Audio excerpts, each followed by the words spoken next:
The road stretched endlessly before me, a ribbon of cracked asphalt winding through the desolate expanse of desert that seemed to go on forever.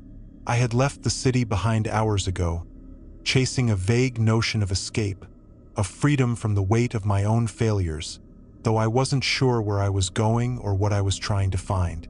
The sun had long since dipped below the horizon, leaving behind a bruised sky that deepened into blackness as night took over. I drove with the windows down, the cool desert wind whipping through the car, carrying with it the faint, sharp scent of dry earth and something else. Something faintly sour, like rot, though there were no farms or towns nearby. The road was empty, a void of other vehicles, of people, of life, and I found a strange comfort in the isolation. The hum of the engine and the crunch of gravel under my tires were the only sounds, and they felt oddly reassuring until the silence around them began to press in, heavy and suffocating. The headlights carved a narrow path through the darkness, illuminating the occasional road sign or scraggly bush that loomed briefly before vanishing back into the void. Time seemed to stretch, the miles dragging on endlessly, and though the dashboard clock ticked steadily forward, I felt as though I had been driving for days. The first sign that something was wrong came subtly, almost imperceptibly. A flicker of movement in the periphery of my vision, like a shadow darting just beyond the reach of the headlights. I dismissed it as exhaustion or a trick of the light, but then it happened again, and again, each time closer and more deliberate, until I was gripping the steering wheel so tightly my knuckles turned white. The road ahead seemed to narrow, the darkness on either side growing thicker, more oppressive, as though the desert itself was closing in around me. Then, without warning, the car's radio crackled to life, though I hadn't touched it. Static filled the cabin, broken occasionally by faint whispers that sent a chill racing down my spine. I twisted the knob, trying to turn it off, but the whispers only grew louder, overlapping and intertwining until they formed a single, distorted voice that said my name. My heart hammered in my chest, and I nearly veered off the road as the voice repeated itself, low and guttural, before dissolving back into static. I yanked the power cord from the dash, silencing it, but the unease it left behind lingered, crawling over my skin like unseen insects. The shadows returned, bolder now, flitting across the road ahead and disappearing into the surrounding darkness. They were too quick to make out clearly, but they felt wrong, their movements jerky and unnatural, like old film reels played at the wrong speed. I told myself it was my imagination, the product of fatigue and too many horror movies, but deep down, I knew better. The road began to change, subtly at first. The lines faded, the cracks widened, and the asphalt seemed to lose its structure, becoming soft and uneven under the tires. My headlights flickered, their beams dimming briefly before returning to full strength. But it was enough to make me feel exposed, vulnerable, as though the darkness was waiting for its moment to swallow me whole. I tried to focus on driving, on keeping my eyes on the road, but the landscape itself seemed to shift, the flat desert giving way to jagged cliffs and looming rock formations that cast distorted shadows. The air grew colder, biting against my skin even with the windows closed, and I became aware of a faint sound in the distance, like wind howling through a canyon, though the night was still. It grew louder as I drove, a low, mournful wail that seemed to echo from everywhere and nowhere at once. My headlights caught something ahead, a figure standing in the middle of the road, motionless. I slammed on the brakes, the car skidding to a stop mere feet from where they stood, but when I looked closer, there was nothing there. My breath came in shallow gasps as I scanned the darkness, the beam of the headlights catching only empty asphalt. I pressed the gas pedal, eager to put as much distance as possible between me and whatever was out there, but the car didn't move. The engine sputtered and died, leaving me in silence broken only by the distant wailing that seemed to grow louder with every passing second. Panic set in as I turned the key again and again, each attempt greeted by the same lifeless click. The shadows were closer now, circling the car, and for the first time, I saw them clearly. Figures with elongated limbs and faces that seemed to blur and shift, like reflections in a rippling pond. They moved unnaturally, their bodies twisting and bending in ways that defied anatomy, their hollow eyes fixed on me. I locked the doors, my hands trembling as I fumbled for my phone, but it was dead, the screen unresponsive no matter how many times I pressed the power button. I was trapped, surrounded, and the wailing had grown into a deafening cacophony, a chorus of voices that seemed to come from inside my own head. I couldn't breathe, couldn't think, and then, just as suddenly as it began, it stopped. The shadows were gone, the car started without issue, and the road ahead stretched out, calm and empty, as though nothing had happened. I drove without stopping, the first hint of dawn painting the horizon in pale shades of blue and gold. When I finally reached a gas station, the attendant looked at me with a strange mix of pity and fear, muttering something about the cursed road before refusing to say more. I didn't ask. I didn't want to know. Some roads are better left unexplored, and some truths are better left buried in the darkness.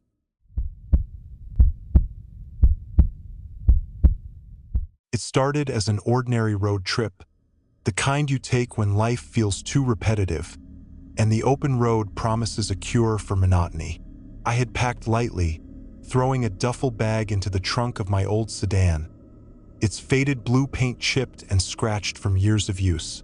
The plan was simple: drive through the vast, desolate backroads of the countryside, where the horizon stretched endlessly, free from the suffocating city lights.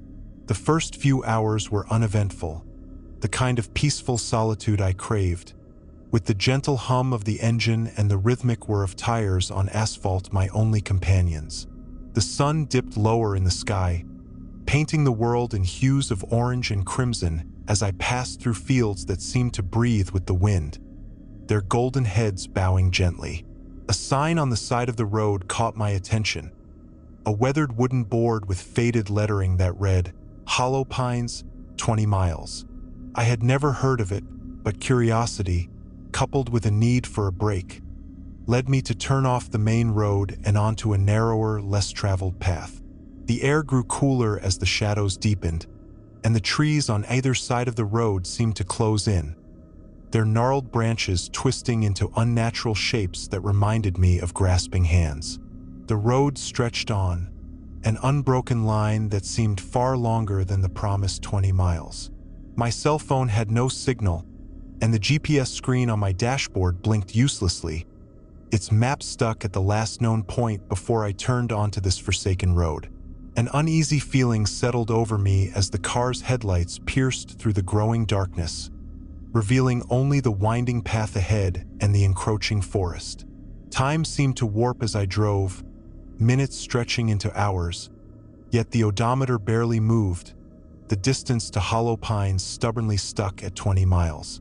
My stomach growled, and I glanced at the clock on the dashboard. It was past midnight, though I was certain it had only been a few hours since I left. A sudden, sharp sound broke the monotony, a loud thud against the car's roof. My heart leapt as I slammed on the brakes, the tires screeching against the road.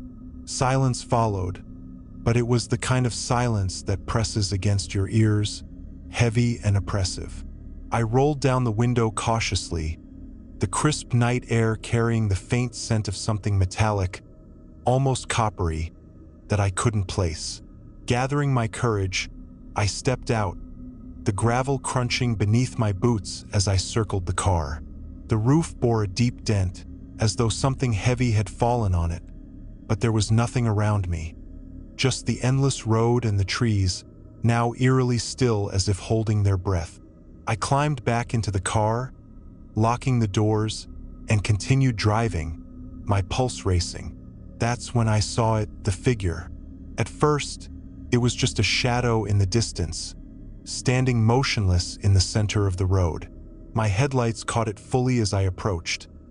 A man, or what I thought was a man, dressed in tattered clothes with an unnaturally pale face that glowed in the darkness. His eyes, if they could even be called that, were empty voids, blacker than the night around us. I honked, but he didn't move. Panic surged through me as I swerved to avoid him, the car skidding onto the shoulder. When I glanced in the rearview mirror, he was gone. My hands trembled on the steering wheel as I pressed on, desperate to escape this cursed stretch of road. But no matter how far I drove, I kept passing the same landmarks. A crooked tree with broken branches, a rusted street sign leaning at an odd angle, and an abandoned gas station with shattered windows and a flickering neon open sign, though it clearly wasn't. It was as if the road looped endlessly, trapping me in some twisted limbo. The radio, which had been silent, suddenly crackled to life, spewing distorted whispers that made no sense yet felt intimately directed at me. Words like leave, turn back, and stay mingled together in a chaotic chorus that set my teeth on edge. I turned it off, but the whispers continued, now coming from inside the car, faint yet persistent, like someone speaking just behind my ear. My vision began to blur, the lines of the road warping and twisting as if the world itself was unraveling. Shadows darted across the edges of the headlights, too fast to be animals but too real to ignore. Sleep deprivation, I told myself, though deep down, I knew this was something far worse. The car's engine sputtered, the gas gauge inexplicably dropping to empty despite having filled up just hours before. I coasted to a stop, the vehicle now useless. Stepping out, I realized the forest was alive, the trees creaking and groaning as if whispering to each other. The road behind me had disappeared, replaced by an impenetrable wall of blackness. My footsteps echoed unnaturally as I walked, the gravel crunching too loudly in the stillness. That's when I heard it, a low, guttural growl, followed by the unmistakable sound of something heavy dragging across the ground. I ran, though I had no idea where I was going, the sound growing louder, closer. My legs burned, my lungs screamed for air, but I didn't stop, couldn't stop. Ahead, a faint light flickered, a glimmer of hope in the oppressive darkness. I stumbled toward it, finding an old cabin, its windows glowing faintly with a sickly yellow light. Pounding on the door, I screamed for help, but no one answered. The growling was deafening now, a cacophony of snarls and guttural clicks that seemed to come from all around me. With no other choice, I pushed the door open and stepped inside. The cabin was empty, but it felt wrong, like stepping into a trap. The walls were lined with strange symbols carved into the wood, glowing faintly as if alive. A mirror hung on the far wall, its surface rippling like water. As I approached, my reflection twisted, morphing into something unrecognizable. A gaunt, hollow-eyed version of myself that grinned unnaturally wide. The door slammed shut behind me, and the room plunged into darkness. The whispers returned, louder and more distinct, chanting in a language I couldn't understand. The last thing I remember was the mirror shattering, and the pieces flying toward me as if drawn by some unseen force. When I woke up, I was back in my car, parked on the side of a familiar highway. The sun was rising, casting warm light over the landscape. It was as if nothing had happened, but the dents on the car roof and the scratches on my arms told a different story. The radio played a soft, static-filled tune, and the GPS now worked, pointing me back home. I drove without stopping, without looking back, but the road never felt the same again. I don't take road trips anymore. Some roads aren't meant to be traveled, and some destinations should remain undiscovered. The night stretched out before me like an infinite void, a road without end. as if the very earth had unraveled to create a path that defied logic and space. I had been driving for hours, or was it days? Time had become meaningless, blurred by the endless hum of the engine and the rhythmic drumming of tires on asphalt. My GPS had failed me hours ago, the screen glitching before turning black, leaving me to navigate by the faint glow of the moon above. The stars seemed unnaturally bright, their light sharp and cold, casting the desert around me in an eerie pallor. I didn't even know where I was anymore, only that I was somewhere far from civilization, far from anyone or anything that could help me. It was supposed to be a simple road trip, a chance to clear my head after the mess my life had become. Lost job, strained friendships, and the crushing weight of failure. But now, it felt like I had stepped into another world, one that didn't want me to leave. The first sign of something wrong came when I realized the road was perfectly smooth. Too smooth. No cracks, no imperfections, not even a single pebble or stray piece of debris. It was as if the road had been freshly paved just for me, stretching straight into the horizon without so much as a curve or a hill. My headlights cut through the dark, illuminating the barren landscape on either side, endless stretches of sand and scrub, broken only by the occasional twisted silhouette of a dead tree. I tried to shake off the growing sense of unease, chalking it up to fatigue, but then I noticed something in the distance, a figure standing by the roadside. At first, I thought it was a hitchhiker, their shape indistinct in the dim light, but as I drew closer, my stomach turned. It wasn't a person at all. It was a mannequin, dressed in tattered clothes, its head tilted unnaturally to one side. I drove past it quickly, my pulse racing, but not long after, another figure appeared, then another. Mannequins, all of them, scattered along the roadside at irregular intervals, some standing, others slumped over as though discarded. Their blank faces seemed to watch me as I passed, their presence impossibly unsettling. I told myself it was some kind of prank or maybe an art installation, but deep down, I knew there was no rational explanation for what I was seeing. The road stretched on, unchanging, and I began to feel as though I was driving in circles, though the odometer told me otherwise. The radio, which had been silent for hours, suddenly crackled to life, the static filling the car with an oppressive hum. I tried to turn it off, but the knob wouldn't budge, and the static began to morph, shifting into faint whispers that were just barely audible. I couldn't make out the words, but the tone was unmistakable, taunting, mocking, as though whatever was speaking knew me, knew my fears, my regrets. I gripped the steering wheel tightly, my knuckles white, as I tried to focus on the road, but the whispers grew louder, more insistent, until they were all I could hear. Then, they stopped abruptly, replaced by a single, chilling voice that whispered my name. I slammed on the brakes, the car screeching to a halt, and for a moment, there was silence.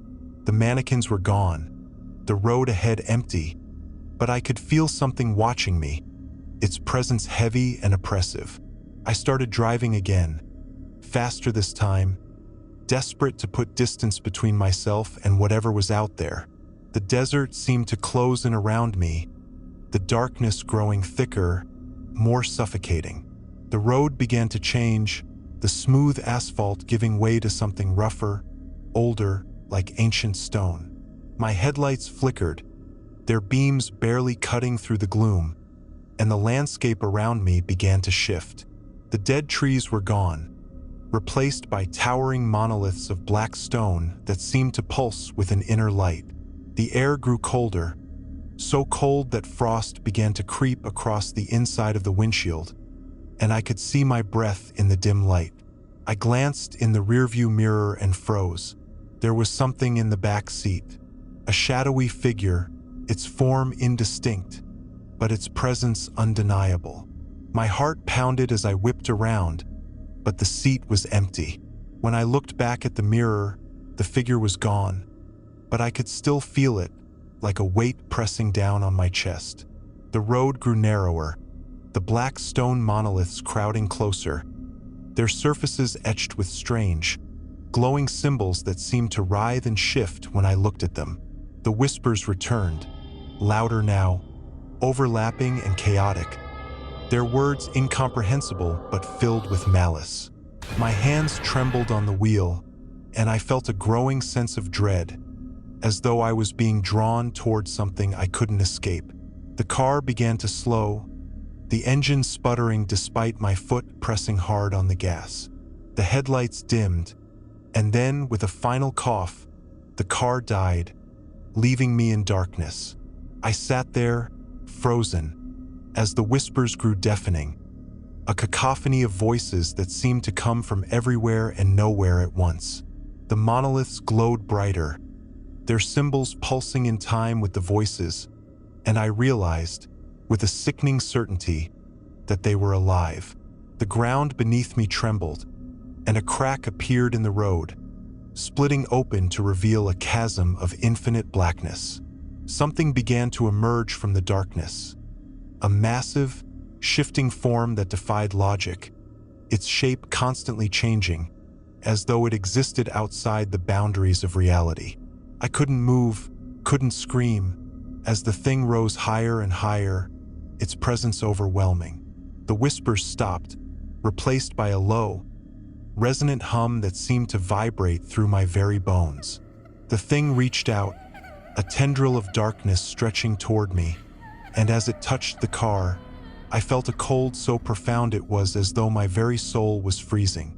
The last thing I saw before everything went black was my own reflection in the rearview mirror, twisted and distorted, my face a mask of terror. When I woke up, I was lying in the middle of the road, my car nowhere to be seen.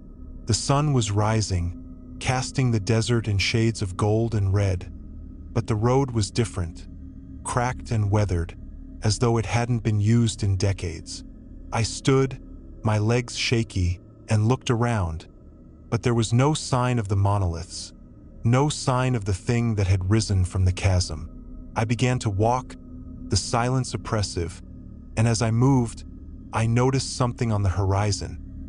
A figure standing in the middle of the road, waiting. I kept walking, drawn toward it, though every instinct screamed at me to turn back. Some roads, I realized, are not meant to be traveled, and some journeys have no end.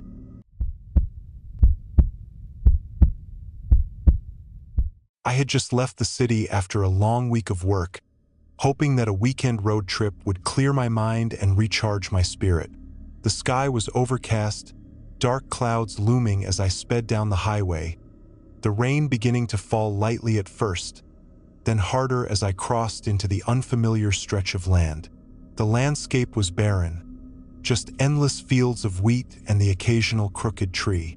The radio, which had been playing soft music earlier, crackled and turned to static, and I fiddled with the dial, only finding more static and an eerie, low-frequency hum that didn't seem to come from the station itself.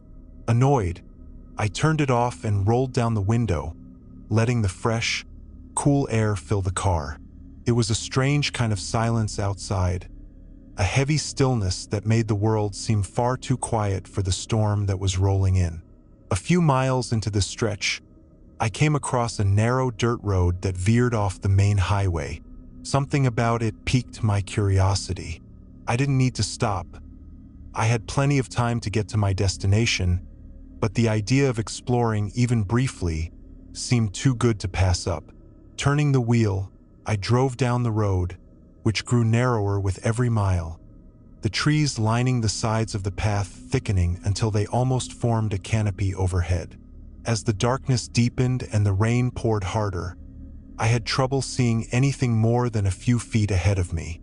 My headlights were swallowed by the thick mist that seemed to emanate from nowhere. It was like driving through an ocean of fog. Suddenly, there was a flash, a brief flicker of light in the distance. A house, isolated and crumbling, sitting at the end of the road. It looked abandoned, its windows boarded up, and its porch sagging under the weight of years. A faint, almost imperceptible noise reached my ears as I approached. Just the slightest sound, like a whisper carried on the wind. I slowed to a crawl as I neared the house, my curiosity fighting against the growing unease in the pit of my stomach. I shouldn't have stopped, but I did. The engine sputtered for a moment before I turned it off, leaving me in complete silence except for the rain tapping against the roof and the faint rustle of the trees. There was something off about the house, something wrong in the air, but I told myself it was just my nerves. I stepped out of the car, feeling the damp chill seep into my bones immediately. The wind picked up, howling through the trees like some tortured spirit, and I pulled my jacket tighter around myself. I approached the house, instinctively looking over my shoulder as if I were being watched, though I couldn't shake the feeling that the place was somehow alive. There was a small, decaying front porch with two chairs facing each other, though one had toppled over. The door to the house was slightly ajar, and a strange, rotten smell wafted out as I stepped closer, a combination of mildew and something far worse. I was about to knock, just to see if anyone lived there, when a sharp noise made me jump. It was a scraping sound, like a chair moving across the floor, but it wasn't from inside the house. It was from behind me. Slowly, I turned, and there, standing at the edge of the porch, was a figure. A man, tall, gaunt, his clothes ragged, his face pale and hollowed. He didn't speak, didn't move. He just stared at me with wide, unblinking eyes, as if waiting for something. I froze, my heart pounding in my chest. I tried to speak, but no words came out. The rain seemed to intensify, the world around us growing darker with every passing second. And then, just as quickly as the man had appeared, he was gone, vanished into the fog like a figment of my imagination. For a long moment, I just stood there, trying to make sense of what had happened, but I couldn't.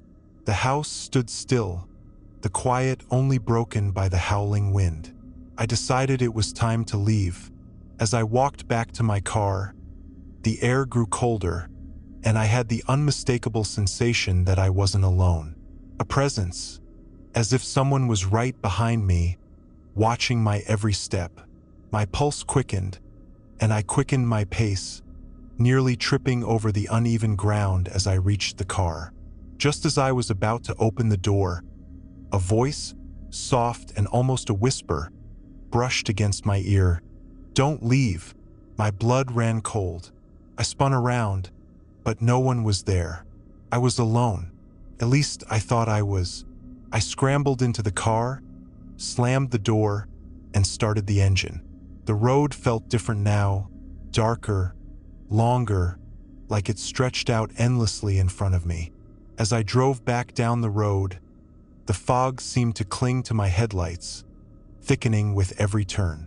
It felt as if the road itself was changing, as if it was no longer a place, but a living entity. A winding, serpentine path that would never let me go. I glanced at the rearview mirror, and then froze. The man. He was there, standing right behind me in the mirror, his face so close that I could see the twisted, gaping hole where his nose should have been, the dark emptiness where his mouth had once been. His eyes were wide and empty, like two hollow sockets, but I could feel them on me, pressing into my very soul. Panic gripped me as I slammed my foot on the gas, speeding down the narrow road. But the figure in the mirror didn't vanish. He stayed with me, his face just inches from mine. I could hear his breath now, ragged, like something desperate and suffocating. The more I looked at the mirror, the closer he got. I could feel his breath on my neck, even though there was no one in the car. The fog thickened, and with every passing second, I felt the presence behind me grow stronger, more real, as if the man was no longer a reflection, but something that existed beyond the boundaries of the glass. Desperately, I reached for the rearview mirror to rip it off, to stop looking, but the moment my fingers brushed it, everything around me went dark. The car screeched to a halt, the engine stalling as the lights flickered and died. I sat in complete darkness, my heart racing, the overwhelming silence pressing down on me like a weight. And then I heard it, the sound of footsteps, slow, measured, a faint scraping noise on the ground. The door to the car opened with a creak, and the temperature dropped so low that I could see my breath in the air. The whisper came again, this time louder, more insistent. "Don't leave." I didn't look, couldn't. I just sat there, trembling, waiting for the end. But then the footsteps stopped. The door slammed shut. The engine started back up on its own, the headlights flashing as the fog began to recede, revealing the road ahead. As I drove, the figure never left the mirror, never stopped staring. His eyes, his face, stayed with me, always just a breath behind. I knew then I was never going to leave. The road was endless. The man was always with me, and I was trapped.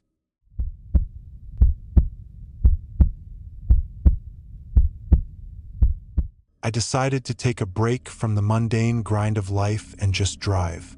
Something about the idea of being on the open road with no destination in mind appealed to me. I packed my car with supplies, set the GPS to a remote town I'd never been to, and set off in the early hours, the sun still low on the horizon. The weather was perfect, a slight breeze and the smell of the fresh morning dew.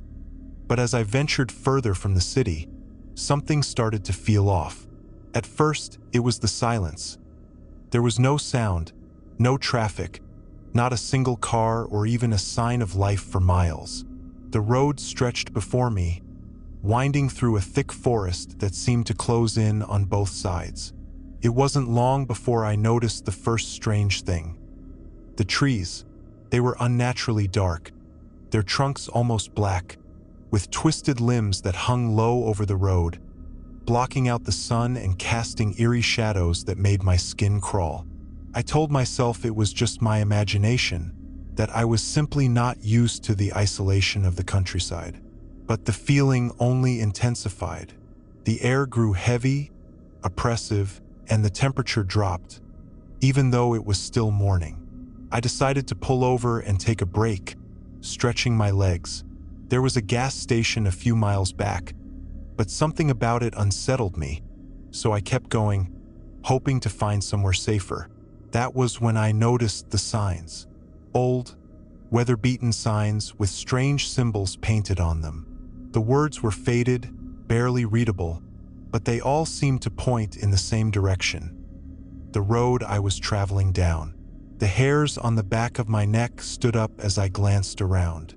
The trees, thick with foliage, made the whole place feel like a tunnel.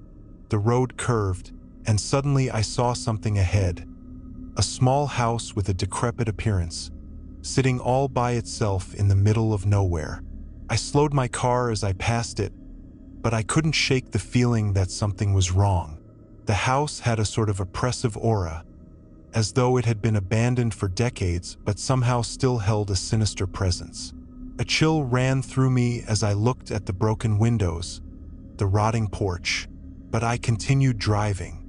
There was nowhere else to turn, and I figured I'd find a better place to stop soon. The highway seemed endless, twisting and turning as if it had no beginning or end. At one point, the road split, and I didn't remember which direction I had come from, so I picked the one that seemed to lead deeper into the woods. The deeper I went, the more my headlights illuminated strange, twisted figures in the trees, human-like shapes, but they were too tall, too distorted, with limbs that didn't seem right. I tried to convince myself it was just my eyes playing tricks on me, but when one of the figures moved, I froze. It was standing still at first, but then its head snapped toward me, its eyes glowing a faint yellow. I swerved the car sharply, nearly missing a tree. My heart was racing. I had to get out of there. I didn't stop driving, though.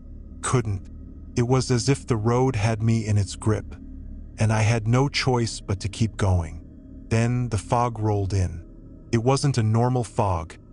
It was thick, dense, and unnatural. I could barely see a few feet in front of me. It was almost as if the fog was alive, crawling and shifting like a living thing. Panic set in as the visibility grew worse. I kept my foot on the gas, praying I wouldn't hit anything. But just when I thought I couldn't see any less, I saw it. A figure, standing right in the middle of the road. I slammed on the brakes, heart pounding, but there was no time to stop. I had no choice but to swerve to the side, and I crashed into the trees. My car jolted to a halt, the impact knocking the wind out of me. The fog was so thick that I couldn't see anything beyond the windshield. The eerie silence hung heavy around me. I sat there for a moment, disoriented and confused. Then I heard it, a tapping on the window, soft at first, but growing louder. I froze. The air inside the car was thick with tension. My mind raced as I slowly turned to look out the window.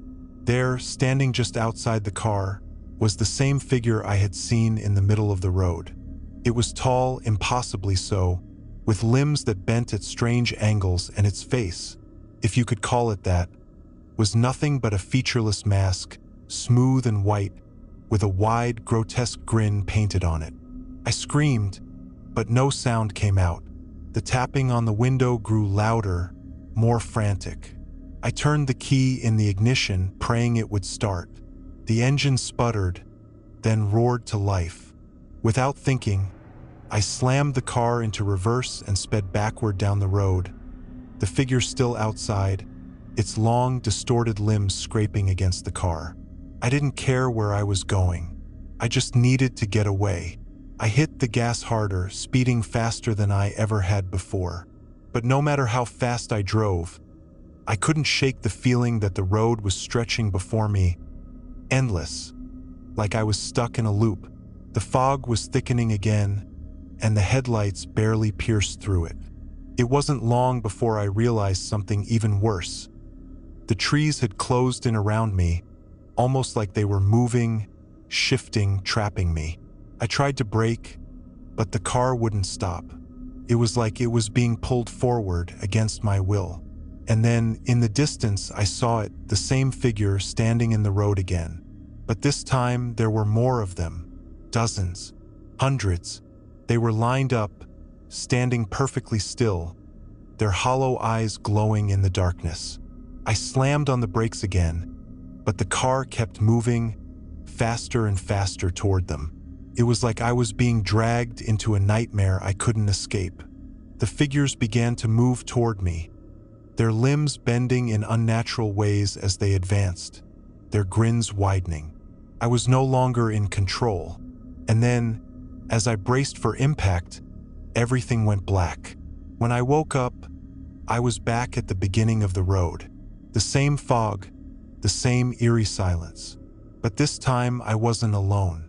The figures were everywhere, watching, waiting, and I knew, deep down, that I would never escape.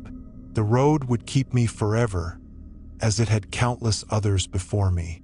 The endless highway of no return.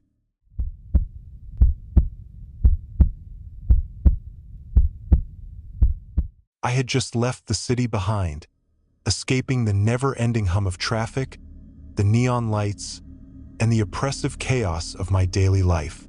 I needed solitude, a break from everything, so I decided on a road trip, just me and the open road. The GPS directed me down a narrow, winding highway that seemed to stretch into infinity. The sun was setting, casting an eerie orange glow over the deserted landscape. The air was heavy, almost suffocating, and as I drove deeper into the heart of nowhere, I began to feel something strange, something that couldn't be explained, a sensation crawling up my spine. The highway was empty, not a single car in sight, just miles and miles of nothingness. I kept driving, hoping to find a place to stop for the night, but as I passed mile after mile of empty land, I realized I hadn't seen a single sign, Not a gas station, not a house, nothing. The road seemed to go on forever. My mind raced as the fading light seemed to stretch the shadows further, making the trees and hills appear like dark, twisted figures watching me from the edges of the road. I tried to shake off the growing sense of dread that gnawed at my stomach, telling myself it was just my imagination, that it was normal to feel uneasy when you're so far from civilization. But I couldn't ignore the nagging thought that something was wrong. I was far from home, far from any familiar landmarks. The miles started to feel endless, like I was driving in circles, though I knew I wasn't. My GPS had stopped working an hour ago, its screen frozen with the last recorded location. That should have been a sign to turn back, but for some reason I couldn't. The road was calling me forward. As the night deepened, the fog rolled in, thick and unnatural, swallowing the road ahead. My headlights barely cut through the mist, making everything seem distant and blurry. I was beginning to feel like I wasn't moving forward at all. The road was stretching out before me, endless and silent, with no indication of when it would end. I checked the time on my phone, but it was frozen, the screen blank. Panic rose in my chest. I wasn't sure if it had been minutes or hours since I had last checked, but something didn't feel right. I kept driving, hoping to see something, anything, just to know I wasn't alone. Then I saw it. A faint light flickered in the distance, barely visible through the fog. Relief washed over me, and I pressed on, hoping to find a town, a place to rest. As I got closer, I saw that the light was coming from an old motel, the kind that seemed to belong to another era. It was run down, the neon sign buzzing weakly in the night. I pulled into the parking lot, hoping to find someone, anyone, who could tell me where I was and how to get back to civilization. The place was quiet, eerily so, and I didn't see a single soul in sight. I got out of my car, the air cold and damp, and approached the front door. The bell above it chimed as I stepped inside, but there was no one at the desk. I called out, "Hello?" But my voice was swallowed by the silence. I glanced around, noticing the shabby furnishings, the flickering lights, the faded wallpaper that seemed to be peeling away. There was an overwhelming sense of decay in the air, as if the motel had been abandoned for years. The only sound was the hum of the fluorescent lights overhead, and even that sounded wrong, like it was coming from somewhere deep within the walls. I waited, unsure of what to do. Something about the place felt off, like I wasn't supposed to be there, but I needed to rest. I walked toward the back, hoping to find a bathroom or someone to talk to. As I turned the corner, I froze. There, in the dim light, stood a figure, a man. He was dressed in old, tattered clothes, his face obscured by a hood. He didn't move, just stood there, staring at me. I tried to speak, to ask if he knew where the owner was, but my words caught in my throat. He took a step toward me, his movements slow and deliberate. "You shouldn't have come," he said, his voice low and raspy. My heart raced. I turned to leave, but as I did, I noticed something else. The door behind me had closed on its own. Panic surged through me. I pushed against it, but it wouldn't budge. I turned back to face the man, but he was gone. I was alone again, but now there was a feeling of deep, overwhelming isolation. The air felt colder, the shadows darker, and the silence thicker. I walked back to the front desk, but when I looked up, I saw something that made my blood run cold. The man was standing there again, his eyes now visible, hollow black pits that seemed to suck the light from the room. He smiled, a grotesque, wide grin that made his face appear unnaturally distorted. "You shouldn't have come," he repeated. His voice was different now, twisted, like it was coming from everywhere at once. I backed away, my heart pounding, my breath quickening. But no matter how far I moved, he was always in front of me. "It's too late," he whispered, his voice now accompanied by an eerie, otherworldly echo. I tried to scream, but no sound came out. My feet moved of their own accord, pulling me toward the hallway, toward the door at the end of the room that I hadn't noticed before. I tried to fight it, but it was as if something invisible was pushing me forward. I stumbled down the hall, my footsteps echoing in the dead silence. The air grew colder, the darkness deeper, until I reached the door. It was old, with peeling paint and a rusted doorknob. I twisted the knob and stepped inside. The room was empty, save for a single chair in the middle of the room. I felt drawn to it like it was calling to me, beckoning me to sit. I didn't want to. I knew something was terribly wrong, but my body moved on its own. I sat down in the chair. Immediately, I felt a pressure in my chest, a heaviness I couldn't explain. The room seemed to shrink around me, the walls closing in. The air grew thick with an overwhelming sense of dread. And then the whispers began. At first, they were faint, distant, but soon they surrounded me. Voices, low and unintelligible, filled my mind. I tried to cover my ears, but they were inside me, seeping into my thoughts. The room spun, and I felt my consciousness slip away, drowning in the whispers. The last thing I saw before everything went black was the man's face, grinning in the corner of the room, his eyes blacker than the night itself. When I woke up, I was back in my car, the engine running. The road stretched before me, empty, endless. The motel was gone. The fog had cleared, but the unease remained. I looked at the GPS, still frozen. The world outside was just as it had been before, but I knew something had changed. I wasn't the same. I glanced in the rearview mirror and saw the man's face, staring back at me, his hollow eyes following me. And then I understood.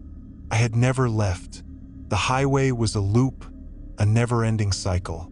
I had crossed into a place where time didn't exist, and now I was trapped, forever driving on that empty road, always searching for something that was never meant to be found.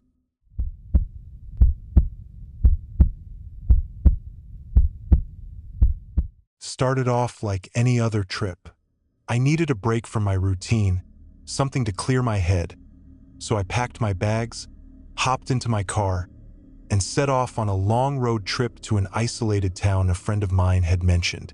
There was a certain allure to the unknown, the idea of being far from everything familiar. I drove through winding highways, the landscape shifting from cityscapes to long stretches of barren fields, and then into the dense, oppressive forest that seemed to stretch endlessly on both sides of the road. The GPS kept telling me that I was still a few hours from the town, but I didn't care. I was free, alone with my thoughts. As the sun began to dip behind the horizon, a creeping unease settled over me. It wasn't the darkness, though. It was something else, something off about the whole area. The road, which had been smooth and well-paved, suddenly became rough, cracked in places, with weeds growing through the cracks. The trees that lined the road were unnaturally dark, their twisted branches reaching out like skeletal hands, and the air itself felt thicker, heavy with a sense of foreboding. I turned on the radio, hoping to drown out the unsettling feeling, but all I could pick up were static and a low, whispering sound that made the hairs on the back of my neck stand up. I tried changing stations, but nothing worked. The whispers grew louder, now clear enough to understand, but the words didn't make sense. Just fragments of sentences, half-finished thoughts that chilled me to my core. The road ahead seemed endless, the headlights barely cutting through the darkening fog that was beginning to roll in. I had driven through fog before, but this was different. It wasn't natural. It felt like something was being suffocated within it. I couldn't see more than a few feet ahead of me, and every sound, every rustling from the woods, seemed amplified. It was like I wasn't alone out there. Then I saw it. At first, I thought it was a mirage, but as I got closer, the image became clearer. A figure, standing at the side of the road, half hidden in the fog. A man, tall and thin, with dark clothes and a wide-brimmed hat that obscured his face. Something about the way he stood there, motionless, sent a jolt of fear through me. I slowed the car down, my eyes fixed on the figure. Something was wrong. I could feel it. I thought about turning around, but the road was narrow, and I had no idea how far I would have to drive to find a turnoff. So I kept going, my foot heavy on the gas, passing the figure in silence. But as I drove past, I glanced in the rearview mirror. The figure was still standing there, watching me, but now he was much closer. I couldn't understand how he could have moved that fast, but there he was in the reflection only yards away. Panic surged through me, and I floored the gas pedal. The road stretched on, and the fog grew thicker, making it harder to see. I wanted to stop, to get out of the car and run, but I couldn't. I was trapped in this place, stuck in this bizarre, suffocating moment. The whispers returned, louder now, as if they were coming from all directions. I felt like the forest was closing in on me, the trees leaning closer with each passing second. My heart raced as I tried to make sense of what was happening, but the fog seemed to twist everything into something unrecognizable. The trees were now moving, their shadows shifting unnaturally. And then, ahead of me, I saw it again. Another figure, a woman, standing by the side of the road, her face hidden beneath a hood, her body unnaturally still. I couldn't stop myself this time. I slammed on the brakes, my tires screeching as I tried to bring the car to a halt. The fog thickened, and everything around me seemed to distort, as if the world itself was warping. The woman stepped forward, but as she did, she vanished, as if swallowed by the very air itself. My breathing became shallow, and I could feel my hands shaking on the steering wheel. I was losing control. I had to get out of there. I pressed on the accelerator, my foot shaking with fear. The car lurched forward, the headlights slicing through the thick fog. But as I drove, I could feel the air growing colder, heavier, almost suffocating. The road stretched on forever, and the whispers were louder now, like a chorus of voices, all speaking at once, murmuring words I couldn't quite make out. I wasn't sure how long I had been driving, but it felt like hours. The trees around me had become twisted and grotesque, their bark dark and mottled, as if they had been alive for centuries. The figures were no longer just on the side of the road. They were in the trees, their faces staring down at me with hollow eyes. I wanted to scream, but no sound came out. My mind was spiraling, my vision starting to blur, and the road seemed endless, like I was stuck in some kind of loop. And then, without warning, the car stopped. I had been driving for so long, yet I had no idea where I was. The fog had consumed everything. I couldn't see anything beyond the windshield. I sat there, frozen, unsure of what to do. I tried to start the car again, but the engine sputtered and died. I was completely alone. No noise, no movement, just the oppressive silence of the fog. I opened the door and stepped out, the cold air biting into my skin. The fog swirled around me, and I couldn't see a thing. But then I heard something, a low, guttural growl. I spun around, trying to locate the source, but there was nothing there. I felt a presence, something watching me, and my breath quickened. Then I saw it, something moving in the fog, something huge, with glowing eyes that pierced through the darkness. It was coming closer, faster than I could run, and before I could react, the world went black. When I woke up, I was back in my car, the fog gone, and the road ahead empty. The figures were gone. The whispers were silent, but the feeling of being watched remained. I drove for hours, the road stretching on forever, never reaching the town I had been headed for. The sun never rose, and the night never ended. I was trapped on that road, and I knew I would never escape. The highway to nowhere had claimed me, just like it had claimed countless others before me.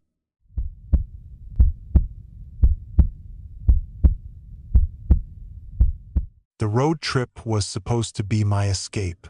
I had just left the chaos of city life behind, looking for something quiet, something peaceful. I didn't care about the destination, just the journey. But that night, everything changed.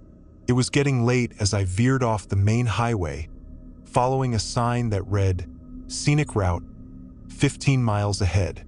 The rain had been falling for hours, and the trees on either side of the road swayed unnervingly in the storm. The road was dark, lit only by my headlights, the rain blurring my vision. I glanced at my GPS, but it was glitching, just showing a spinning wheel. There was something unsettling about it all, something off about the air, but I brushed it off. The road ahead seemed endless, the landscape sparse and almost barren. It felt like I was entering another world, one where time didn't exist. I should have turned back. I should have realized then that I had no idea where I was. But my curiosity pushed me onward.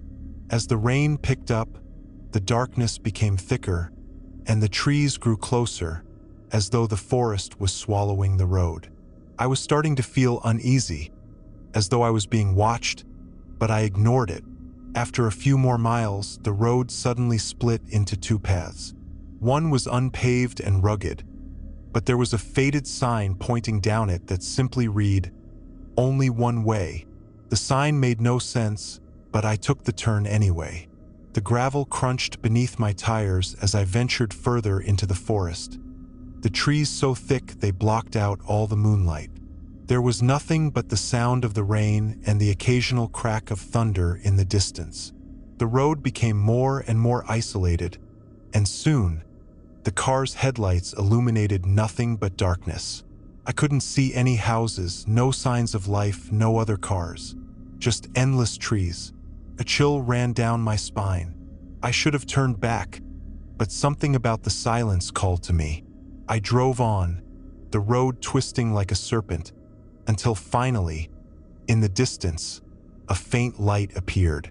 It was a small house, barely visible through the trees. As I approached, I noticed that the house seemed ancient, its windows boarded up, the wood on the porch rotting. I pulled up to the driveway, wondering why anyone would live so far out in the middle of nowhere. I decided to stop. Maybe I could ask for directions. I got out of the car, my boots sinking slightly into the muddy ground as I made my way toward the porch. The air was cold, and the wind had picked up. I knocked on the door, but there was no answer. I knocked again, louder this time. Still nothing. A sudden creak sounded from behind me, and I turned quickly, expecting to see something, but there was nothing but the rain and the trees. I felt a shiver crawl up my spine. I knocked once more urgently now, but still nothing. That's when I heard it. A soft whisper, barely audible, coming from behind me. "Don't go inside." I spun around, but there was no one there. Just the sound of the wind rustling through the leaves. My heart began to race. I told myself it was just my mind playing tricks on me, but the whisper echoed in my ears over and over. "Don't go inside." Something in my gut told me to leave, but the curiosity took over. I reached for the door, and it opened with an unsettling squeak. Inside, it was pitch black, but a faint glow emanated from deeper within. I stepped inside, the floor creaking beneath my feet. The smell was unbearable. Mold, decay, and something far worse. I took a few steps forward, the sound of my footsteps swallowed by the oppressive silence. I moved toward the light, the glow growing brighter, revealing a narrow hallway lined with pictures. As I walked past them, I noticed the faces of the people in the pictures were blurred, distorted, as if they had been scratched out. A sense of dread crawled up my throat. The light led me into a small room, and that's when I saw it. A rocking chair in the corner, moving ever so slightly. My breath caught in my throat, and I froze. The chair rocked back and forth, its creaks filling the room. I was no longer alone. I turned slowly, my gaze drawn to a figure sitting in the corner of the room, its head down, its hands resting on its lap. It was a woman, pale, gaunt, her clothes torn and old, her hair long and matted. Her presence filled the room like a suffocating fog. I wanted to run, but my legs wouldn't move. Then, she lifted her head. Her eyes were black, hollow voids, like empty sockets that sucked the very light from the room. The whispering returned, louder now. "You shouldn't have come." Her voice was soft, as if it came from 1,000 miles away, but it echoed in my mind, shaking me to my core. Without warning, the door slammed shut behind me. The room plunged into darkness. I could hear her breathing, slow and labored, getting closer. A cold hand brushed my arm, and I gasped, stumbling backward.